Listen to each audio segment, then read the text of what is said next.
2022년 새로운 한 해가 시작이 되었습니다.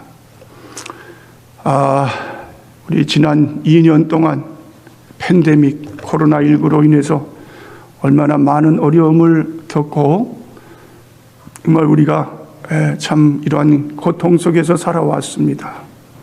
이제 이 한 해에는 이 모든 이 코로나19가 다 완전히 사라지고 또 여러분의 일상생활도 정상으로 돌아가시고 또 우리의 소망 되시는 예수 그리스도 안에서 우리가 정말 올 한 해 여러분이 하시는 일마다 하나님께서 하늘을 여시고 은혜 위에 은혜를 더하시는 여러분의 삶이 축복 속에서 하나님께 큰 영광을 돌리시는 그러한 한 해가 되실 수 있기를 주님의 이름으로 축원을 드립니다.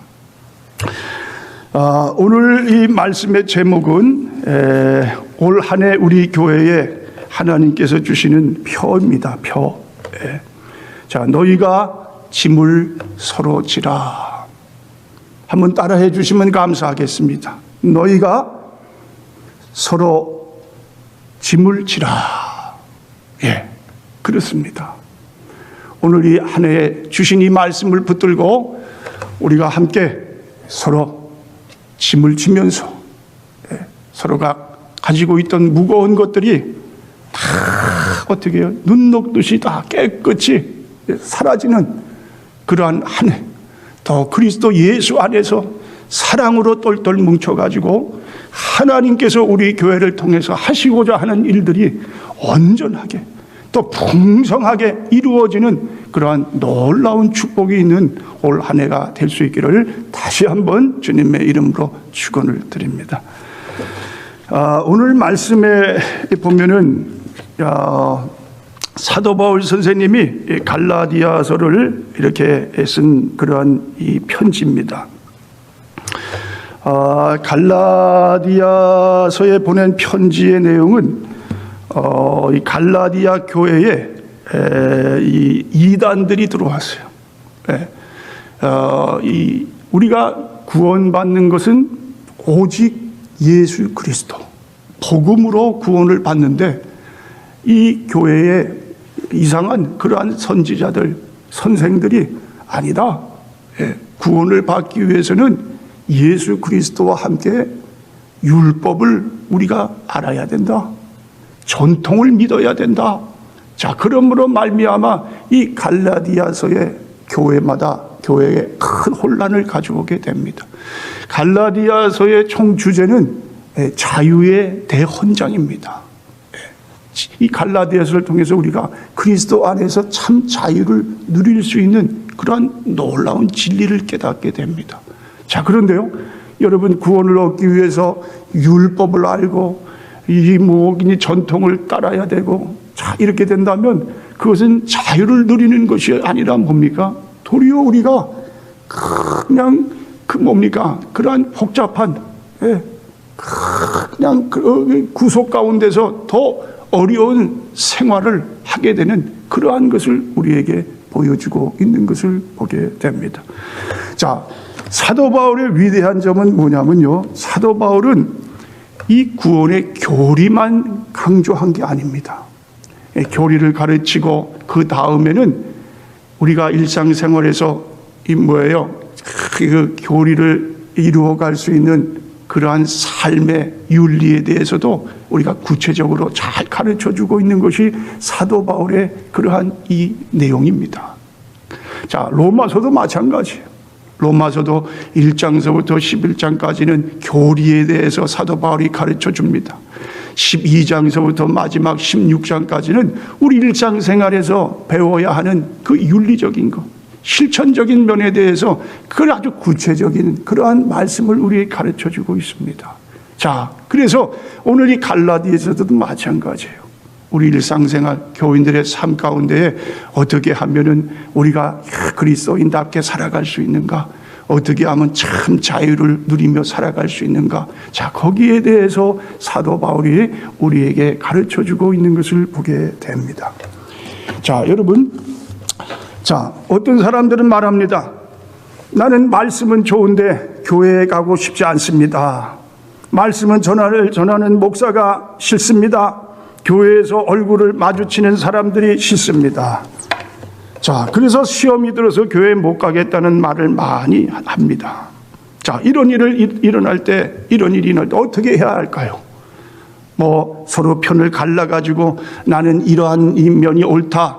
자, 그래서 그쪽 면에 서고 나는 저쪽 면에 서고, 자, 그래서 서로 간에 어떻게 해요? 자, 이러한 이 갈라지는 그러한 일을 해야 할까요? 어떻게 하면은 우리가 그리스도 안에서 참 자유를 누리면서 그리스도인다운 생활을 할 수가 있을까요? 자, 여러분, 일본이란 나라는요, 참 법을 잘 지키는 나라입니다. 그리고 자기 상사에게 아주 충성하는 나라입니다.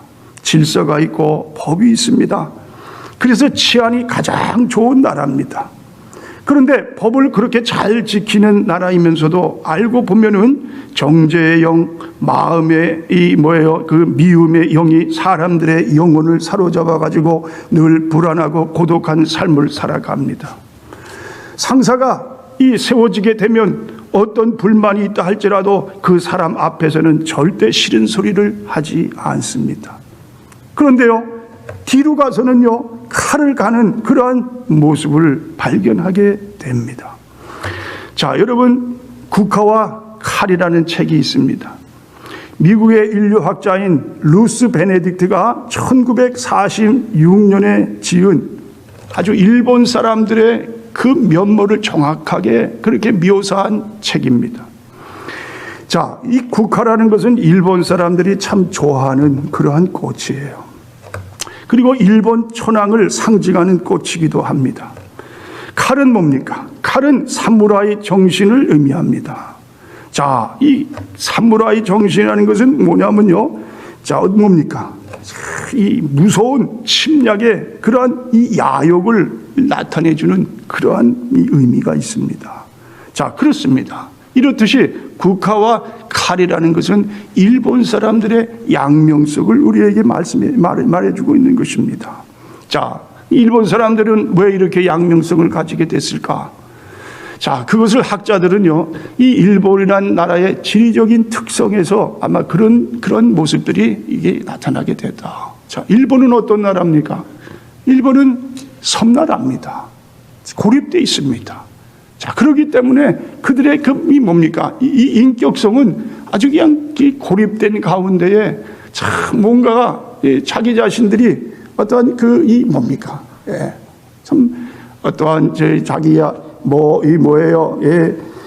이 독자성, 또 열등감, 또 심리적인 불안감, 자, 이러한 것들이 일본인 마음속에 자리를 잡고 있다는 겁니다.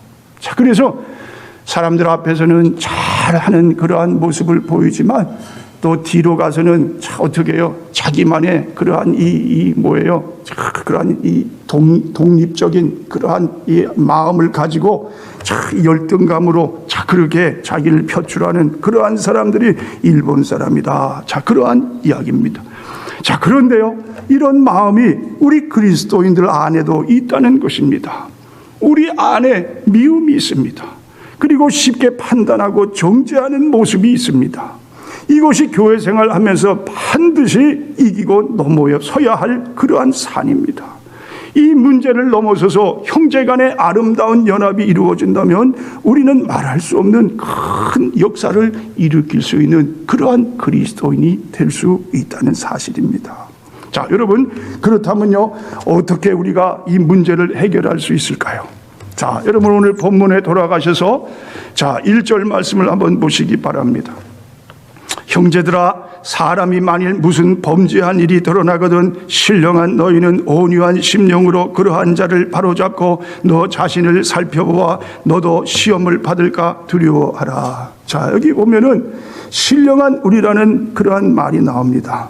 자, 이것이 바로 우리가 가지고 있는 서로 간의 갈등을 해결할 수 있는 정답이 될 수 있는 말씀이 된다는 것입니다.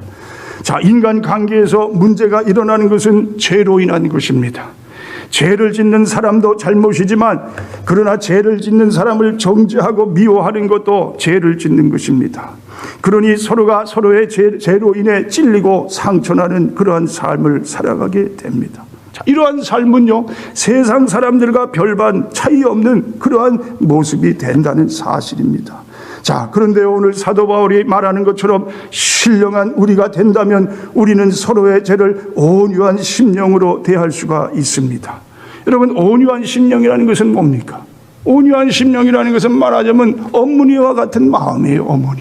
어머니의 마음이 어떤 마음입니까? 어머니의 마음은 부드러운 마음이에요. 용서의 마음이에요. 사랑의 마음이에요. 희생의 마음이에요. 자, 이러한 마음을 갖고 있다면 누구든지 어떻게 해요? 상대방을 받아줄 수 있는 그러한 자가 될 수가 있다. 자, 여기 또 계속해서 보면은요. 자, 보세요. 자, 1절에 온유한 심령으로 그러한 자를 바로잡고 너 자신을 살펴보아 너희도 시험을 받을까 두려워하라. 자, 온유한 심령으로 그러한 자를 바로잡으라. 자, 여기 보면 그러한 자를 바로잡으라는 말이 나옵니다. 바로잡는다는 것은 뭐냐면요, 뭐예요? 그 상대방을 징벌하라 그런 말이 아니에요. 이것은 치료한다 그러한 의미가 있습니다.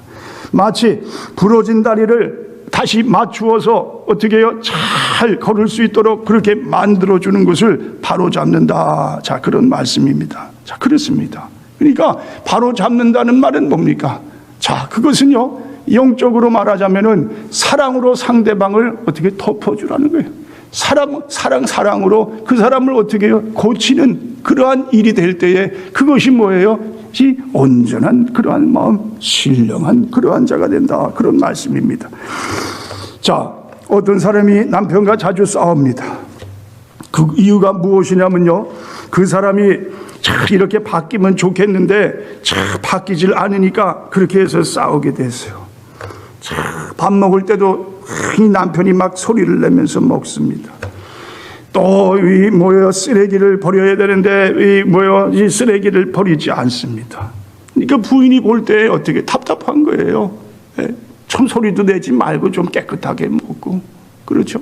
그냥 또 이 밥 먹으라고 할 때 빨리 와서 제 자리에 앉아서 먹고, 이 쓰레기도 말 안 해도 알아서 그냥 갖다 버리고, 자, 이렇게 해주면 좋겠는데 그 아내의 그 마음대로 안 되기 때문에 이 아내가 남편을 향해서 맨날 어떻게 해요? 잔소리를 해대고요. 서로 간에 또 그런 말미암아 싸움이 일어나게 됩니다. 자, 그때 남편들의 마음은 어떨까요? 남편도 마찬가지예요. 내가 이 속박당하고 있구나. 이 존중받지 못하고 인정받지 못하고 있구나. 자, 그러면서 남편들도 더 어떻게 해요? 그냥 아주 소리를 크게 해서 이 상대방에게 자, 그렇게 해서 서로 싸움을 하게 됩니다. 자, 여러분, 그렇습니다. 싸움의 원인은 뭡니까? 서로 받아주면 되는 것인데 받질 못하는 것으로 인해서 이렇게 싸움이 일어나게 됩니다. 자, 한 사람이 어떻게 해요? 그냥 상대방을 받아주면 됩니다. 그렇죠? 그냥 좀 지저분해도 그냥 그걸 참아주고요. 또 쓰레기도 버리지 않으면 내가 먼저 솔선수범 갖다 버리면요. 자, 그것이 나중에는 남편의 마음을 어떻게 움직이는 그러한 것이 됩니다. 그래서 남편이 하라 해도 그냥 그냥 자기가 알아서 자, 그렇게 해서 쓰레기도 버리고 또 또 뭡니까? 식사하라고 시간을 맞춰서 내려오라고 할 때도 가서 가서 자리에 앉고 또 깨끗하게 자, 이 식탁을 잘 이렇게 해서 자, 그런 뭡니까? 식사를 하는 그러한 남편의 모습으로 변하게 될 줄을 믿습니다. 자, 여러분, 자, 우리가 어떻게 해야만 죄를 지은 영혼을 보면서 이러한 온유한 마음을 가질 수 있을까요? 자, 그것은 바로 뭐냐고 하면요, 자기 자신을 바르게 인식하는 것이다. 인식하는 것. 즉, 나도 너와 다를 바 없는 똑같은 인간이라는 것을 받아들이는 것입니다. 자, 그것을 고백할 줄 아는 그것이 온유한 마음을 갖는 사람의 마음의 특성입니다. 자, 우리 자신을 잘 돌아봐야 합니다. 우리도 언제든지 넘어지고 시험당할 수 있는 인간이라는 것을 반드시 우리가 어떻게 해요? 깨달아야 합니다. 이것이 죄인된 인간의 연약함입니다. 자, 우리는 모두가 다 연약한 존재입니다. 자, 주변 환경에 쉽게 영향을 받고요. 주변 사람에게도 쉽게 화를 내고요. 내 마음의 의지, 결심이 쉽게 무너져 내리는 그러한 모습이 바로 나의 모습이 됩니다. 자, 그렇기 때문에 우리는 남에게 함부로 정죄하거나 판단을 할 수가 없다는 것입니다. 우리도 똑같이 무너질 수 있는 연약한 인간이기 때문입니다. 자, 이것이 솔직한 고백. 이것이 바로 이 뭡니까? 정답이 되는 그러한 말씀이 된다는 것입니다. 자, 신앙이 어리면 자기의 부족함은 보이지 않습니다. 그러나 신앙이 성숙할수록 나는 별 볼 일 없는 인간이구나. 나는 참 못난 인간이구나. 부족하고 초라한 그러한 인간이구나. 자, 이러한 것을 깊이 깨닫고 그렇게 해서 자기 자신을 그렇게 바르게 인식하는 그러한 사람이 될 수가 있습니다. 자, 여러분, 참된 리더는요, 먼저 성도들에게 이런 말을 스스럼 없이 하게 됩니다. 자, 이런 부족하고 못난 사람을 섬겨주셔서 감사합니다. 앞으로도 부족한 점이 있으면 말씀해 주십시오. 좋은 목사가 되도록 노력을 하겠습니다. 자, 그러면 우리 성도님들은 어떻게 대답을 할까요? 자, 어떻게 대답을 해야 합니까? 아닙니다. 저희같이 고집 세고 말 안 듣는 양들을 돌봐주시니 얼마나 수고가 많으세요. 목사님을 잘 따르도록 노력하겠습니다. 자, 얼마나 아름답고 귀한 모습입니까? 자, 이러한 모습이 될 때에 우리가 어떻게 해요? 한 교회 안에서 서로가 한 가족처럼 또 참 자유를 느끼면서 우리 하나님 맡겨주신 사명을 다 감당하고 나갈 수 있는 그러한 자들이 된다는 사실입니다. 여러분, 그렇습니다. 우리는 이러한 마음을 품고요, 하나님의 은혜가 없다면 나는 형편없는 인간이지요. 자, 이러한 마음으로 나갈 때에 우리에게 하나님의 은혜는 계속해서 올 한 해도 차고 넘치는 그러한 복된 한 해가 될 줄 믿습니다. 자, 그리고 여기서 2절에 한번 보세요. 너희가 짐을 서로 지라 그리하여 그리스도의 법을 성취하라. 자, 여기 보면은요, 자, 뭐라고요? 짐을 서로 지라. 자, 이것이 그리스도의 법을 어떻게 해요? 성취하는 것이다. 성취하는 것. 자, 여러분, 우리는 본성적으로 고생하기를 싫어합니다. 자, 일을 한다고 하면 정확하게 나누어서 내 것은 내 것, 저 사람의 것은 저 사람의 것. 자, 이렇게 나누어 놓습니다. 자기에게 피해를 끼치거나 불편을 주는 사람은 마음에서 어떻게 해요? 금세 정죄하는 그러한 이 우리의 마음의 그러한 특성을 보게 됩니다. 자, 여러분, 그런데요, 자, 그리스도의 법은 언제 드러나게 될까요? 자, 그것은요, 우리에게 새겨주신 그리스도의 법은 자기의 짐을 지는 삶을 넘어서서 다른 이의 짐을 대신 지는 삶을 통해서, 자, 그때에 어떻게 해요? 자, 그 그리스도의 법이 온전히 이루어지는 그러한 일이 있게 된다는 사실입니다. 자, 여러분, 그리스도의 법이라는 것이 무엇일까요? 자, 그것은 바로 사랑의 법입니다. 우리 예수님께서 이 땅에 오셔서 하나님의 법에 복종을 하셔가지고 십자가에 달려 죽으시는 그것이 바로 뭡니까? 법이라는 말씀입니다. 우리 예수님은 어떻게 하셨어요? 자, 제자들의 발을 씻기셨습니다. 죽기까지 사랑하셨습니다. 그리고 너희도 서로 이렇게 사랑하라. 자, 새 계명을 너에게 준다. 서로 뭐예요? 사랑하는 것이, 그것이 계명법이다. 자, 그렇게 우리 주님께서 우리에게 가르쳐 주시고 가셨어요. 자, 그렇다면 우리가 주님을 따르는 자들로서 우리도 이 땅에 살면서 어떻게 해야 법을 성취할 수 있느냐? 어떻게 해야 그 사랑의 법을 성취할 수 있느냐? 자, 오늘 예수님께서 우리에게 보여주신 대로 예수님처럼 살아가면 그 법을 우리도 이룰 수 있는 그러한 자가 될 수 있다는 사실입니다. 자, 그런데요, 우리가 그러한 그리스도의 법을 성취하지 않으려고 하는 그러한 마음이 됐기 때문에 오늘날 그리스도인들이 세상에서 참으로 하나님의 영광을 가리우는 그러한 자들이 되는 것을 보게 됩니다. 자, 여러분, 인간의 마음속에 그리스도의 법에 복종하는 일을 방해하는 두 요소가 있는데, 하나는 자기 자랑이요, 다른 하나는 되지 못하고 된 줄로 생각하는 헛된 교만입니다. 자, 이 둘은 자기 기만으로 끌고 갈 가능성을 가진 그러한 요소들입니다. 자, 이런 자기 기만을 경계하기 위해서 바울이 뭐라고 합니까? 자, 3절에 만일 누가 아무것도 되지 못하고 된 줄로 생각하면 스스로 속는 것이 된다는 사실입니다. 자, 그렇습니다. 그렇죠. 자, 나는 아무것도 되지 못했는데도 된 줄 생각한단 말입니다. 교만이라는 말입니다. 자기 사랑하려고 한다는 말입니다. 그렇죠? 자, 또 보세요. 4절에 각각 자기의 일을 살피라. 그리하면 자랑할 것이 자기에게 있어도 남에게는 있지 아니하리니. 자, 그렇습니다. 그렇죠? 자, 예수님이 뭐라고 말씀을 하세요? 빌립보서 2장 3절로 5절에 다툼이나 허영으로 하지 말고 겸손한 마음으로 서로 남을 자기보다 낫게 여기며 각각 자기 일만 돌보지 말고 서로 남의 일도 돌아보라. 너희는 이 마음을 품으라. 곧 그리스도의 마음이니라. 자, 우리가 그리스도의 마음을 품을 때 어떻게 해요? 예? 서로 짐을 질 수가 있다는 거예요. 참 뭐예요? 서로를 어떻게 해요? 잘게 나누지 않는 그러한 자가 될 수 있다는 사실입니다. 자, 저 사람이 무거운 짐을 질 때, 그거는 내가 져야 할 짐이야. 가서 그 무거운 짐을 내가 들어줍니다. 자, 그렇죠. 그것이 그리스도인의 모습이라는 말입니다. 자, 여러분, 이 워싱턴에 있는 성경 박물관 지하에요, 아주 그냥 단 한 권의 성경을 위해서 특별하게 전시를 한 그러한 이 전시관이 있다고 합니다.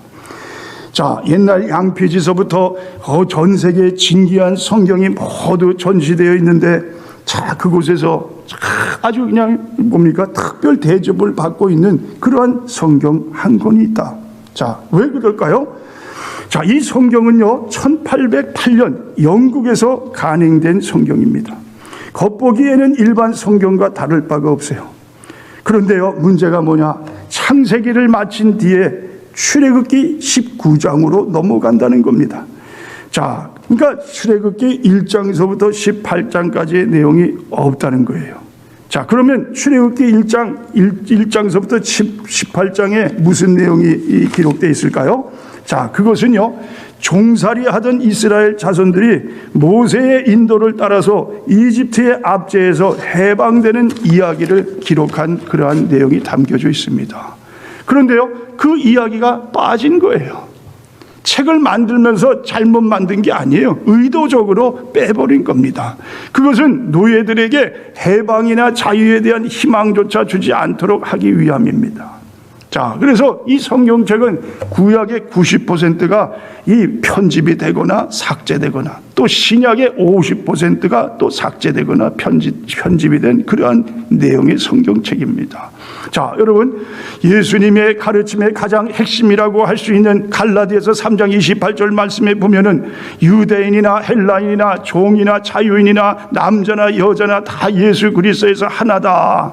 자, 그런데요, 이 성경은 그런 이 문구를 다 빼버렸다는 거예요. 요한계시록에도 나오는 이 구원의 메시지도 거의 다 빼버렸어요.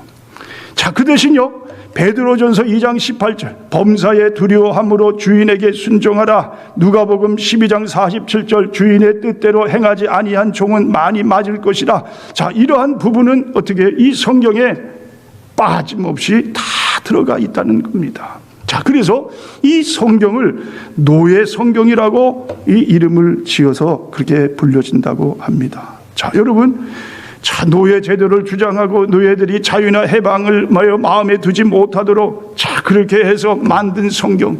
자, 이것이 누구를 위한 성경입니까? 이것이 예수 그리스도께서 우리에게 가르쳐 주신 그러한 성경 말씀입니까? 아니죠. 이건 사람들이 자기의 편리대로 자기의 어떤 유익을 위해서, 그렇죠? 자, 그렇게 해서 가진 자가 못 가진 자를 어떻게 해요? 함부로 그냥 자기의 어떠한 편리한 도구로 사용하기 위해서 만들어 놓은 성경이 된다는 말씀입니다. 여러분, 우리는 예수님의 말씀대로 살아야지요.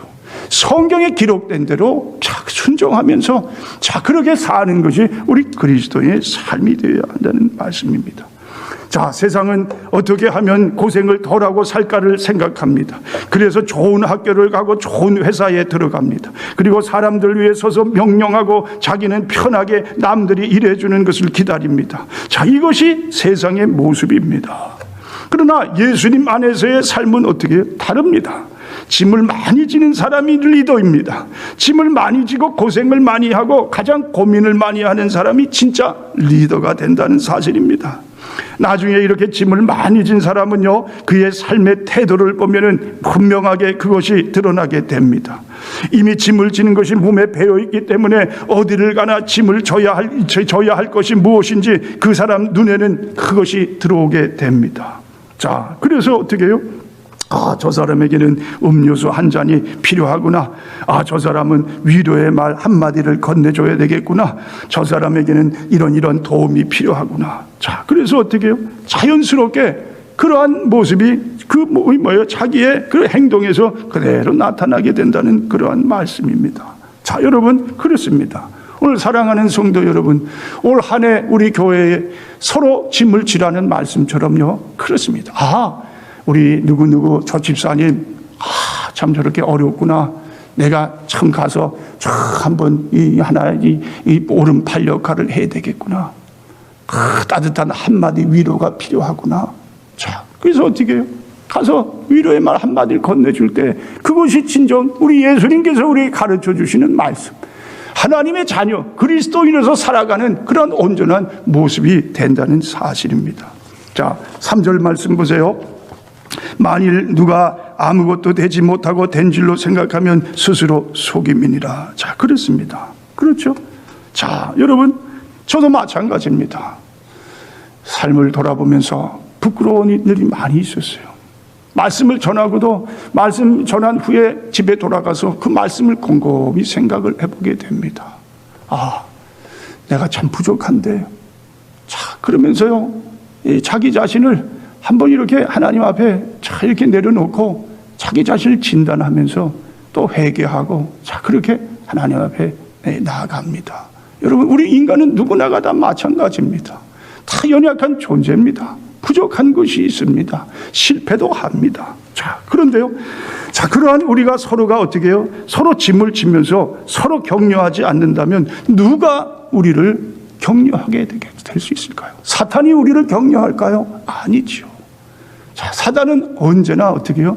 넘어뜨리려고 하는 그러한 존재입니다. 우리를 못하게, 정말 우리가 스스로 넘어지도록 무너지게 그렇게 만드는 것이 사탄입니다. 너는 안 된다. 그렇죠? 너는 하는 일마다 실패한다. 네가 무슨 그리스도인이냐? 자, 그러면서 우리를 계속해서 정죄하면서 쓰러뜨립니다. 자, 그런데요, 그리스도 안에서 우리 하나님의 자녀된 우리는요, 어떻게 합니까? 아니죠. 서로 격려하면서 일으키려고 하는 것이 우리 그리스도의 자녀들의 모습입니다. 형제의 모습을 보면서요, 참 너무너무 귀한 그러한 하나님의 자녀이십니다. 여러분, 당신의 모습이 너무너무 아름답습니다. 그렇죠? 자, 그러면서 서로를 일으켜주는 말을 하는 거예요. 격려하는 거예요. 그러면 서로가 서로 어떻게 해요? 일어나게 되는 거예요. 이 험한 세상, 이 제약된 세상에서도 어떻게 해요? 우리가 서로 하나가 된다면요, 얼마든지 더 큰 일을 감당할 수 있는 그런 하나님의 자녀가 된다는 사실입니다. 자, 그래서요, 이 갈라디아에서는 우리에게 무슨 말씀을 하고 있습니까? 자, 성령 안에서 이 일을 할 수 있다. 성령이 역사하면 성령의 인도하심을 따라서 무엇을 맡겨주든지 감당할 수 있는 그러한 자가 된다. 자, 여러분 5장에 한번 보세요. 5장. 자, 5장도 보면요, 우리 16절에 내가 이르노니 너희는 성령을 따라 행하라. 그리하면 육체의 욕심을 이루지 아니하리라. 육체의 소욕은 성령을 거스리고 성령은 육체를 거스리라니 이 둘이 서로 대적함으로 너희가 원하는 것을 하지 못하게 하려 함이니라. 너희가 만일 성령의 인도하시는 바가 되면 율법 아래에 있지 아니하리라. 자, 그러면서요, 또 22절에 오직 성령의 열매는 사랑과 희락과 화평과 오래 참음과 자비와 양성과 충성과 온유와 절제니 이 같은 것을 금지할 법이 없느니라. 자, 25절입니다. 만일 우리가 성령으로 살면 또한 성령으로 행할지니 헛된 영광을 구하여 서로 노엽게 하거나 서로 투기하지 말지. 자, 뭐랍니까? 성령께서 우리에게 성령이 임하시게 되면 우리가 서로 어떻게 해요? 서로 하나 되는 역사가 일어나게 된다. 상대방의 그 약함을 내가 어떻게 해요? 그 약함을 가리우고 상대방을 도리어 더 뭡니까? 정말 그 사람을 온전히 세워주는 그러한 놀라운 일들이 일어나게 된다는 그러한 말씀입니다. 자, 여러분 올 한 해 이러한 역사가 우리 가운데 일어나기를 간절히 소원합니다. 우리 교인들 한 사람 한 사람들 참 얼마나 어려운 삶을 살아가고 있습니까? 참 이 팬데믹으로 지난 2년이 계속해서 정말 아주 그냥 말할 수 없는 고통 속에 살아가고 있습니다. 자, 이때에 우리 그리스도인들의 그 참다운 역할이 이제 어떻게 발휘돼야 하는 순간이 바로 이때가 아닌가 생각을 하게 됩니다. 특별히 2020년 새해를 맞이하면서 여러분 서로 어떻게 해요? 자, 짐을 서로 져주시기 바랍니다. 아, 우리 사랑하는 우리 집사님 이러한 어려움이 있었네요.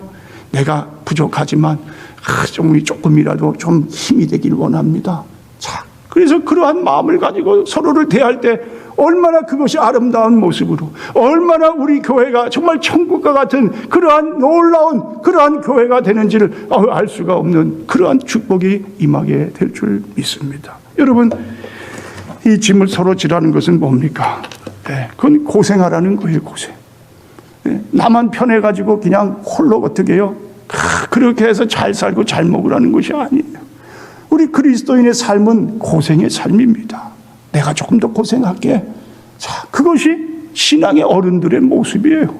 신앙이 어린 사람들은 자기 혼자 그냥 어떻게든지 편하게 살기를 원합니다. 그러나 신앙이 참 뭐예요? 이제 성숙한 믿음이 좋은 분들은요, 어떻게 내가 내 몸을 조금 더 고생시킬까? 내가 저 사람을 위해서 나를 희생할까? 어떻게 하면 내가 좀 도움을 줄 수 있을까? 자, 이것이 진정한 그리스도인의 모습이 되는 것을 보게 됩니다. 자, 9일 동안 천국 만들기라는 글이 있습니다. 어느 날 어떤 부인이 가정생활이 힘들어서 비관하면서 이렇게 기도를 했어요. 하나님, 너무 힘이 듭니다. 차라리 빨리 천국으로 데려가 주세요. 자, 하나님께서 응답해 주시기를요. 그런데 그 전에 한 가지, 내가 죽은 후에 마지막 정리 잘하고 갔다는 말을 듣도록 집안 정리를 잘 하거라. 자, 부인이요, 그동안 엉망이던 집안을 3일 동안 정성을 다해서 깨끗하게 정리를 했습니다. 3일 후 하나님께서 이 부인에게 또 이렇게 말씀을 하십니다. 얘야, 죽자니 아이들이 걸리지? 내가 죽은 후에 엄마가 우리를 정말 사랑했다고 느끼게 마지막 3일간 최선을 다해서 아이들을 사랑해 보겠니? 자, 이 부인이 또 안 하던 맛있는 요리도 하고요, 다시 못 볼 것이라 생각하고 마지막 최선을 다해서 아이들을 사랑했습니다. 3일 후 하나님께서 또 이렇게 말씀을 하십니다. 얘야, 이제 갈 때가 됐구나. 마지막으로 내 남편 한번 봐라. 남편 때문에 속 많이 썩었지? 내가 죽은 후에 남편이 그래도 참 좋은 아내였는데 라고 말할 수 있도록 해야 하지 않겠니? 자, 정말 내키지 않았지만 마지막이라고 생각하고 3일 동안 정성을 다해서 남편을 섬겼습니다. 자, 하나님께서 다시 찾아오셔서 말씀하십니다. 이제 천국으로 가자. 그런데 그 전에 내 집을 한번 돌아보려구나. 자, 그래서 집을 돌아봅니다. 깨끗한 집에서 오랜만에 애들 얼굴에 웃음꽃이 피었고 남편 얼굴에 흐뭇한 미소가 있었습니다. 그 모습을 보니까 떠나고 싶지가 않았어요. 결혼 후 처음으로 내 집이 천국이구나 하는 생각이 들었습니다. 부인이 말하기를, 하나님, 갑자기 이 행복이 어디서 왔죠? 하나님께서 말씀하셨습니다. 지난 9일 동안 내가 만든 거야. 그렇습니다. 여러분, 우리가 맡겨주신 일 최선을 다해서 섬기면요, 우리는 천국을 만들 수 있습니다. 그 안에서 얼마든지 큰 기쁨을 누릴 수가 있습니다. 참된 행복을 누릴 수가 있습니다. 그래서 주님께서 이 짐을 우리에게 맡겨주시게 된다는 사실입니다. 자, 여러분, 서로 짐을 지라. 거기에 천국이 있게 됩니다. 올 한 해 여러분의 삶이 이러한 천국의 삶이 되셨어요. 정말 우리가 함께 몸된 교회를 위해서, 하나님 나라를 위해서, 정말 우리가 어떠한 고생을 겪는다 할지라도 우리 하나님 영광을 위해 살아가는 여러분과 제가 될 수 있기를 주님의 이름으로 축원을 드립니다.